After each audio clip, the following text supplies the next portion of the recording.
Hola a todos y bienvenidos en esta lección de nuestro curso de gramática, la gramática del griego Koine. Vamos a ver el verbo en modo imperativo.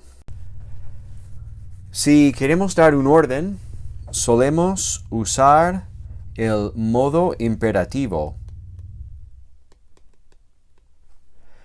Y el imperativo en español puede tener matices diferentes. Se puede usar para mandar, para exhortar, para presentar una petición o también para prohibir. Y aquí tenemos dos ejemplos de imperativos en español. El primer ejemplo, el profesor dijo estudiar para el examen. Aquí tenemos un verbo en modo imperativo y aquí tenemos realmente un mandato. El profesor dice a los estudiantes, estudiad para el examen. En el segundo ejemplo, los estudiantes dijeron, por favor, danos una guía de estudio. ¿Vale? Y bueno, implícitamente están hablando al profesor y los estudiantes le piden, aquí no es tanto un mandato como una petición, piden al profesor que les dé una guía de estudio. Esto es más una petición de un inferior a un superior, digamos. Pero casos que ambos verbos aparecen en el modo imperativo, aunque tienen estos matices diferentes. Y veremos que en el griego Koine el imperativo se usa también para expresar órdenes, peticiones, deseos y prohibiciones, ¿vale? Que se usa para expresar mandatos, pero con estos matices diferentes. Ahora bien, a diferencia del español, el español tiene sus formas del imperativo en segunda persona singular o plural. A diferencia del español, el griego bíblico tiene sus formas del imperativo también en tercera persona. En español, si queremos expresar un orden, una petición, en tercera persona usamos el subjuntivo. Que los estudiantes hagan sus deberes. Esto es tercera persona y es un subjuntivo. Pero en griego Koine podemos expresar lo mismo ya con un imperativo. Veremos las formas en un momento.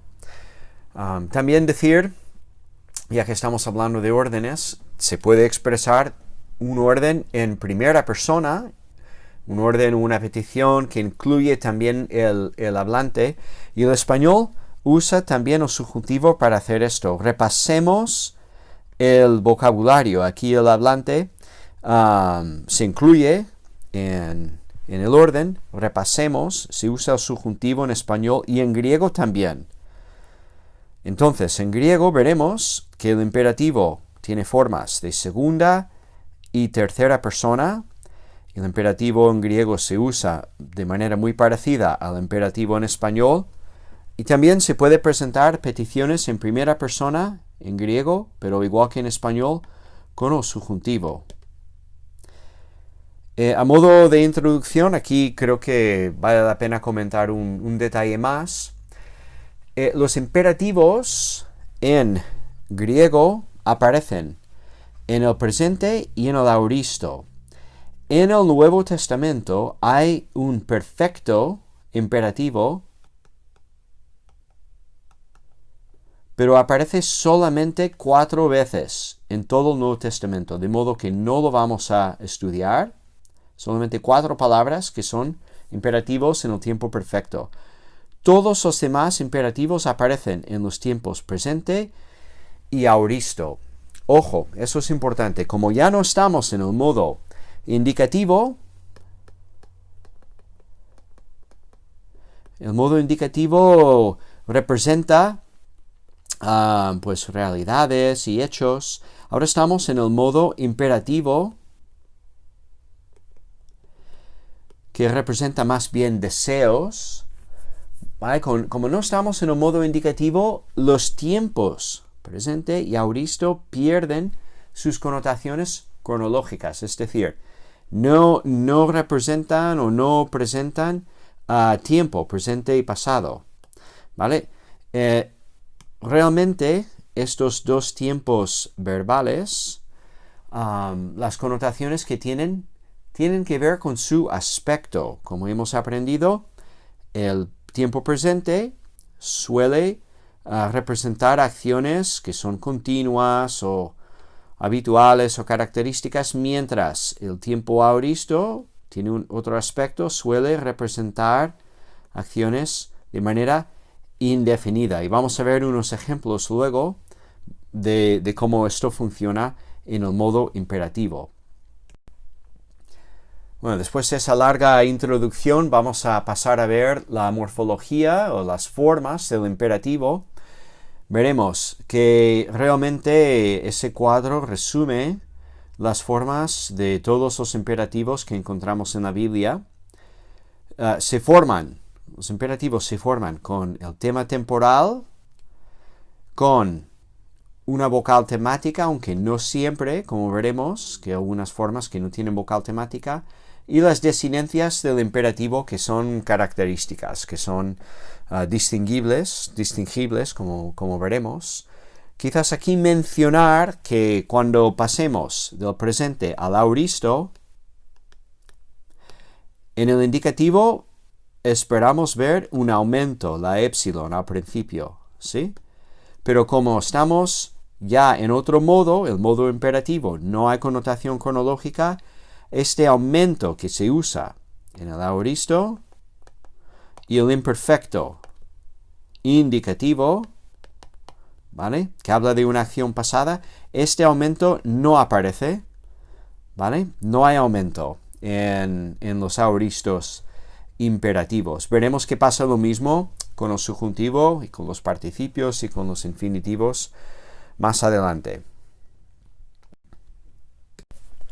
Vale, ahora miremos un paradigma, el paradigma básico del presente activo imperativo, lo podemos abreviar de esta manera.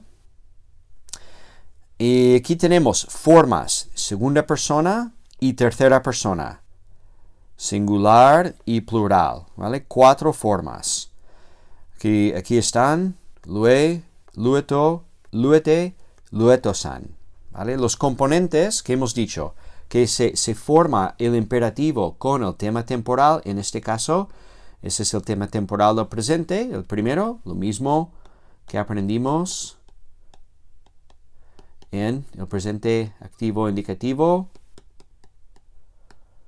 Lo escribo porque hay un detalle importante que tenemos que comentar en un segundo. Bien, entonces aquí tenemos los elementos. El tema temporal, luego una vocal temática que sirve para unir el tema y la desinencia, y las desinencias. Y en la segunda persona singular no hay desinencia. Entonces la forma del imperativo es lue, es el tema temporal más la vocal temática sin más. Después, las otras 3 formas sí tienen desinencias y son estas: to, te, tosan. To, te, tosan. Vamos a ver que estas desinencias se repiten con alguna variación en los demás paradigmas que vamos a ver. Hay una forma aquí que quizás confunde y es esta, luete. Aquí tenemos el paradigma del presente activo indicativo y vemos que la forma de segunda persona plural es igual a la segunda persona plural del imperativo. Es la misma forma. Vale, entonces, ¿cómo sabemos si ante esta forma estamos viendo un indicativo o un imperativo? Bueno, pues se sabe por el contexto. Aquí tenemos un ejemplo. Égete pistin theu. ¿Vale? Égete viene del verbo ejo. ¿Vale? Este verbo tener, aquí tenemos una forma que podría ser un indicativo o un imperativo. Podría ser: tenéis fe en Dios O imperativo, tened fe en Dios. ¿Cómo lo sabemos? Bueno, es obvio en el contexto de Marcos 11 que Jesús les está exhortando a presentar sus peticiones a su Padre Celestial con fe. Entonces, en el contexto es obvio que es un imperativo. Así salimos de la duda en cada caso, mirando el contexto.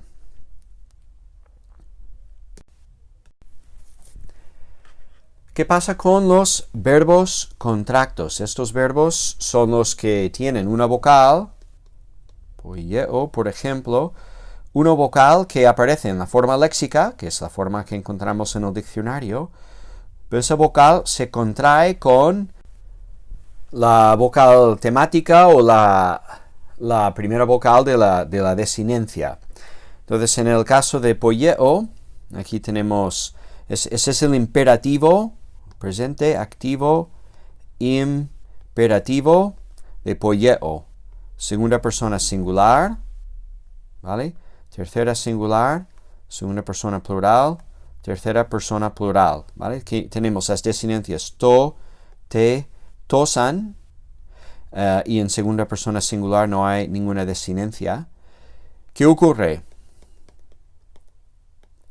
El tema verbal es este, ¿vale? Y la vocal temática es epsilon. Y vimos en la lección 15 que estos dos se contraen y forman ei. Entonces, en el presente activo imperativo de poieo, segunda persona singular, poiei. Tercera singular, poieto. Poiete, poietosan. Aquí tenemos las formas y este ei es el resultado de la contracción de la vocal del tema, del verbo contracto, y la vocal, que es la vocal temática. Vale, ahora vamos a ver el paradigma del presente medio pasivo imperativo, que son imperativos de voz media o de voz pasiva, pero comparten la misma forma, como hemos visto también en el indicativo. Aquí tenemos las cuatro formas. La segunda persona singular, vamos a ver que en las formas de segunda persona singular, las formas realmente no son predecibles, los tenemos que memorizar. En esta forma tenemos el tema y este es el resultado de la contracción del verbo, la vocal temática más la desinencia, que en este caso es so. La sigma desaparece, epsilon más omicron da el diptongo u. ¿Vale? Lo más fácil simplemente es reconocer, memorizar estas formas de la segunda persona singular. Entonces, las demás formas son predecibles. Estamos en el presente, tema temporal número 1, lu, vocal temática, epsilon, epsilon, epsilon. Y aquí tenemos las desinencias media pasivas que en vez de to, te, tosan, se sustituye la tau por una sigma theta y las desinencias entonces pasan a ser sto, ste, stosan, que son muy parecidas a las desinencias activas. Nos quedamos con estas formas: luo, luesto, lueste, luestosan. Presente, medio, pasivo, imperativo. Quizás comentar aquí también brevemente que se podría confundir esta forma aquí, el luo, con la forma del imperfecto, que es luo, que ese es el imperfecto medio indicativo, segunda persona singular. ¿Qué diferencia hay entre el imperfecto indicativo y el presente imperativo en este caso. Pues esta forma carece del aumento, entonces no puede ser el imperfecto. Es el imperativo seguro. ¿Vale? Y aquí también podría pasar lo mismo podríamos confundir esta forma con la forma del imperfecto medio pasivo. Sabemos que esto es un presente imperativo y no es un imperfecto indicativo porque no tiene aumento. Carece de aumento. Veamos el paradigma del auristo activo imperativo. Este paradigma emplea el tema temporal del auristo activo, que es el tema, hacemos así, tema temporal número 3. Recordemos los temas temporales: presente activo, futuro activo, auristo activo. Aquí estamos, el auristo activo número 3. ¿Vale? El perfecto activo, el perfecto medio y el auristo pasivo, que es el número 6, que veremos en un momento. Estamos con este lusa, que tiene la característica temporal sigma alfa, que nos indica que estamos en el tiempo auristo, ¿vale? Pero estamos en el tiempo auristo sin connotación cronológica, por lo tanto no hay aumento en ninguna de estas formas. Vamos directamente con el tema temporal y las desinencias activas, to, te, tosan, que ya vimos en el presente activo imperativo. De nuevo, la forma segunda persona singular no es predecible. Lo que sí debemos mencionar es que aquí la alfa cambia a Omicron. Entonces no es lusan, sino luzón. Luzón. Vamos ahora con el auristo medio imperativo. ¿Vale? No es medio pasivo, sino medio. Veremos que hay otro paradigma del auristo pasivo. Y en este paradigma tenemos el tema temporal número 3 del auristo visible en cada forma. Lusa, lusa, lusa. ¿Vale? Forma de segunda persona singular. No es predecible que memorizarla. Lusai.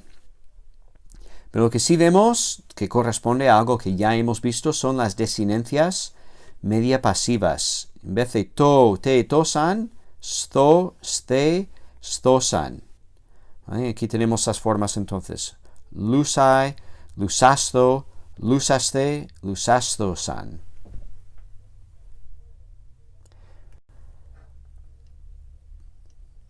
El paradigma del auristo pasivo imperativo es diferente. ¿Por qué?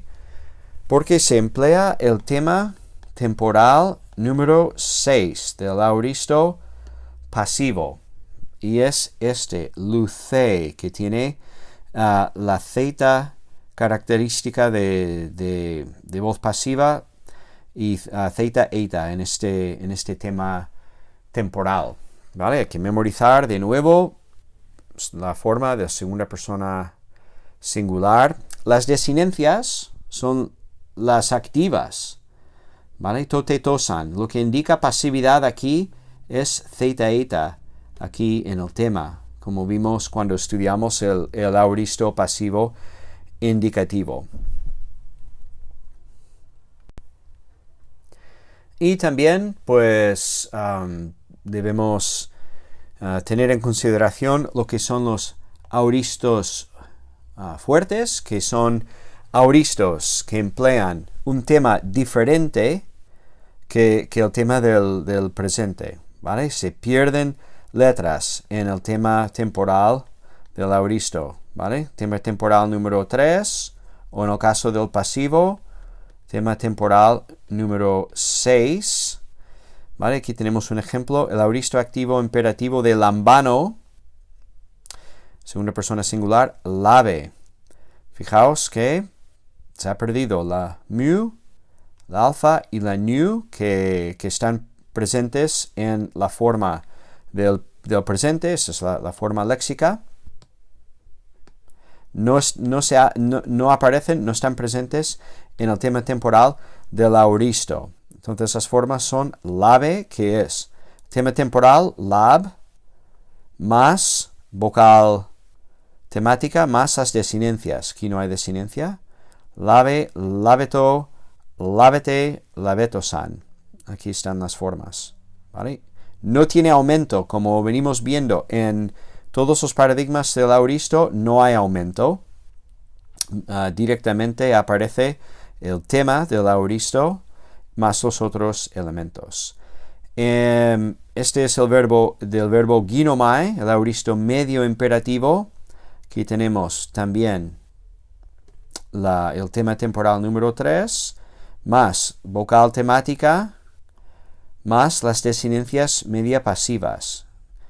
Genu, genesto, geneste, genesto-san. Ese es el auristo medio imperativo, este verbo ginomai, que tiene un auristo fuerte. Y después el auristo pasivo, grafo, el tema temporal número 6 de grafo del auristo pasivo es grafé. Aquí tenemos el tema temporal. Y después las desinencias, en este caso son activas, ¿verdad? To, te, tosan, sabemos que es pasivo por esta eta al final de su tema temporal. Paradigma del presente imperativo de emi. Hay que memorizar de nuevo la segunda persona singular. Isti, que no se parece a nada, es impredecible, pero tenemos que memorizarlo. Entonces aparecen las desinencias activas, to, te, tosan, más el tema es. Y quizás aquí, pues, observar que si esto fuera el presente activo indicativo de emi, la segunda persona plural sería este, pero el acento recae en el presente activo indicativo, recae sobre la segunda sílaba, y aquí el acento está en la primera sílaba, y esto nos indica que estamos ante un imperativo, no un indicativo. Comentemos brevemente el uso del imperativo, y vamos a hablar de dos cositas. Primero, el aspecto de los tiempos, que hemos visto que el imperativo aparece en el presente y en el auristo. Y estos tiempos no indican cronología, pero sí a veces tienen connotaciones de aspecto, representan diferentes maneras de presentar la acción. Entonces aquí tenemos dos ejemplos. Pantote, jairete significa, jairete es un imperativo, estad gozosos. Pantote, un adverbio, siempre, estad gozosos siempre. Aquí, este imperativo jairete es un presente activo imperativo, ¿vale? Es un presente. Y aquí el presente, el aspecto del presente habla de mandatos generales. Eso es un mandato pues general. Debemos estar siempre gozosos. Ahora bien, pasamos al siguiente ejemplo. Excelce to pneuma to akatharton ek tu anthropu. ¿Vale? El espíritu inmundo, aquí, de este hombre, sal. Este es el imperativo de ex ergomai. Sal. Y es un auristo. Esto es un auristo, un imperativo auristo. Y fijaos que en vez de tener que ver con un mandato general, habla de un caso específico. Sal de este hombre en este momento. Este es un caso específico. Entonces hay un patrón que es interesante, ¿vale? No es una regla fija, pero muchas veces el imperativo en presente habla de generalidades, mientras en el auristo el imperativo habla de casos específicos. No es una regla fija, pero sí que es un patrón que se observa en el Nuevo Testamento.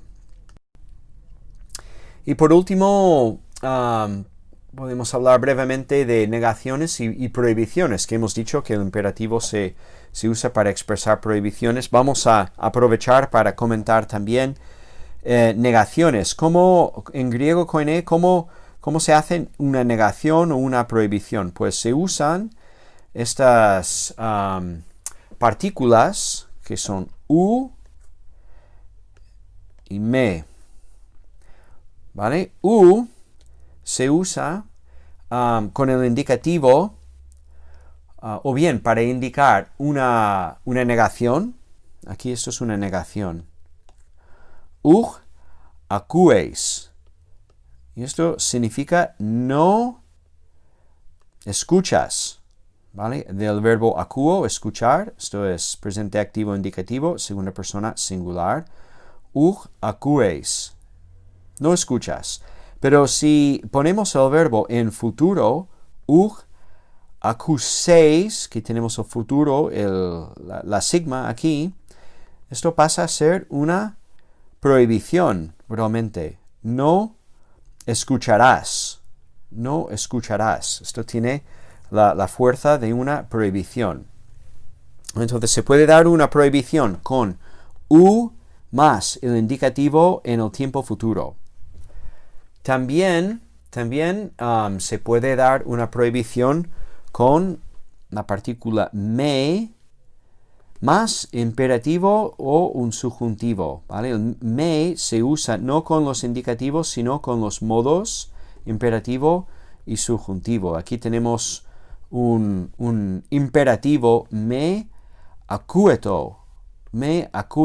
No escuches. No escuches. Es también una prohibición.